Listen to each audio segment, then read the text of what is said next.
Now let's continue with another methodology called CMMI, which is nothing but capability maturity model integration. Now moving on, what is CMMI? Using this capability model integration, capability maturity model integration model, what can we expect from a business? So it creates some of the rules or practices that mitigates the risk in the production of a service, software, products, etc., which in turn helps in the improvement of the process. That is what CMMI methodology does. What is the history of CMMI? It was initially started for software in 1993, and then it was started for engineering, systems engineering in 1995, and the current so it was started with version 1.1. It have evolved into many versions like 1.2, 1.03, 1.3 in 2010, and now currently we are using a new version of CMMI, which is version 2.0. What are maturity levels? So based on the maturity of the product, process, or the software, the companies following a class A appraisal, they'll be giving a maturity level rating. There it can be any one among the five of them, which is initial, managed, defined, quantitatively managed, and optimization. That is what CMMI maturity level is. What is CMMI capability level? CMMI also features or also have something called capability levels along with the maturity levels. What are models? And these are, why are these used? These are used for, again, organizational performance and process improvement. So it can aid in improvement of the process and performance. And there are again 4 different level of capabilities that any process can be defined into, which is incomplete, initial, managed, and defined. So now let us discuss in detail about the tools for managing CMMI in organization. That for following the CMMI, we can determine what are the best tools that are available when it is at a maturity level 2 or 3. So at that point, CMMI consultant will come to you, discuss about the tools that you need to use, or will make the suggestions or work with the client to create the unique tools based on comprehensive research. The most common categories or the most common tools that we are using are project and document management, bug tracker, estimation, requirement and design management, design and analysis tools, metric tools, and integration application. Now, this table gives us information about the tool name, what is from which website we have to download, and what are the technical specifications that the tool require or has, on what is the functionality of the tool, and my basic analysis. So I've talked about, I'll talk in more detail about the CMMI tool in the coming slides, and this is a JTime Manager tool which we can download from this link. And it needs a Java runtime environment to run that application. It can work on both Android and Windows, Mac and Windows OS. What is its functionality? Multiple timers, time adjustment, and it can also export the data to CSV files. It is very easy to use. Now coming to CMMI tool. This is the tool called CMMI Tools Expect Inspect, which is used. This is how a basic template look like. So it will have home, assessors, audits, decisions, process, project, admin, billing, etc. So what happens is it initially will just give the access in admin mode to all the employees that we have. And this is how first we create a process by clicking on add process, and then we manage the artifacts, which are nothing but the subtask of or sub stories of the main story. And then we go to project and we assign the this is how edit process look like. And then we go to a project. Now we assign a project and we give a project name. Then we go to audits. Audits is something where we'll plan accordingly when and what we need and what is the development of that project. So once this is all non-compliance and verified, which means these are very good to go products. If this is having any complaints and not verified, then this cannot be, this does not pass the quality test.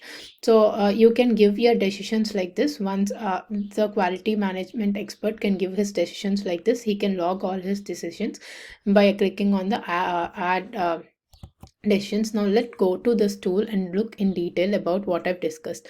So this is the trial version. So if I click on home, I can see now your company is currently on a trial period, which this is a 30-day trial version tool that I'm using. After that, we need to pay for this. And then if I click, first thing is I add a process. So I added a process called two-factor authentication by clicking on this process step, add process, and then manage artifacts is something that comes under this two-factor authentication. So these are all the artifacts that sub stories or subtasks that are associated to two-factor authentication. So if I want to create another artifact, I can just click on this and create a new artifact. So next is coming to projects. Projects is something that where this process are involved. It is I want to do a two-factor authentication for the online banking system. So I just kept it the project name as banking application, and I just gave myself as a project manager. You can just click on this, and these are the fields you need to fill. And these are the names that I have. Coming to these names, I'll just show you how I got that. I've just gone to admin, so you can add all your team members here. Initially I was the only person, so if I want to add another person, I just need to click on this. I need to give their first name, last name, and add their email address, and once I click on it, the list of names appears here. That is how we get all the team members can be added here. And once this process and project are created, the next step is audits. So what you do in audits is you generally create this click that button called audit, add audit, and you'll see for which quarter you have to do the audit. I'll just click, I'll just see I wanted to do it for 2022 quarter 2. What is the process name I want to work? Two-factor authentication. What is the version? I can give 1.3, 1.0, whatever I want. Readiness is planned, and the project name is banking application. This is the only project I have. I can have the multiple project which can be appeared in this drop down. So auditor will be myself, or I can give this to any other. I just gave it to Vinay. So now I'll start date would be next month, 21st. So I can save this, which will in turn appear in this all open audits for all the projects. Now this complaints is something which we have to see. Complaints is something which we have to see. This complaints, if this is 100%, it moves to all close audit for all the project. And these are the open audits that I have. So for Q1 plan, if I click on this, on any of this, I'll just click on to what are the build work and unit test? I'll just complaint. I'll just click verify. Once I click on verify,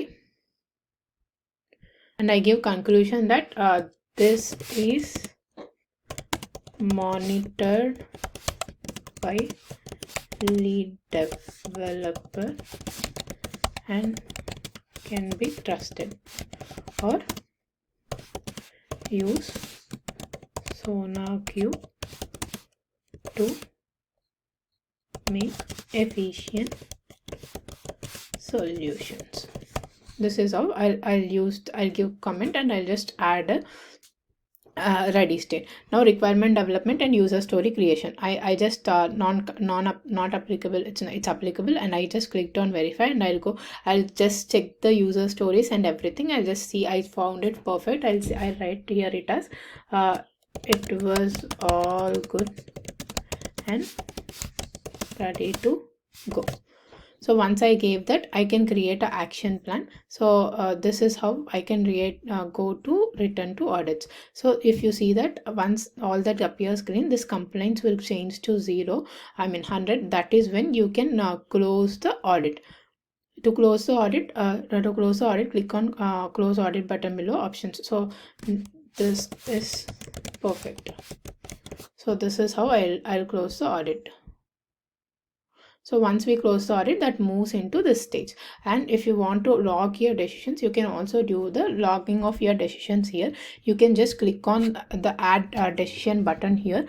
Once you click on add decision button, you can add your decision summary, where you can pick any one of the decision type, and then you can decision owner was me. I'm the manager. I just checked the audit that I have to do, and I just clicked on the decision owner, and I'll link up the associated project, and I'll add it here.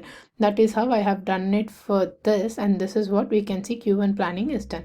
So if any of the things you need to make modification, you can use this, and you can modify it later as well. You can return to your decision now. This is all about CMMI tools. Now let us go back to our presentation and discuss about the advantages and disadvantages with the CMMI tool.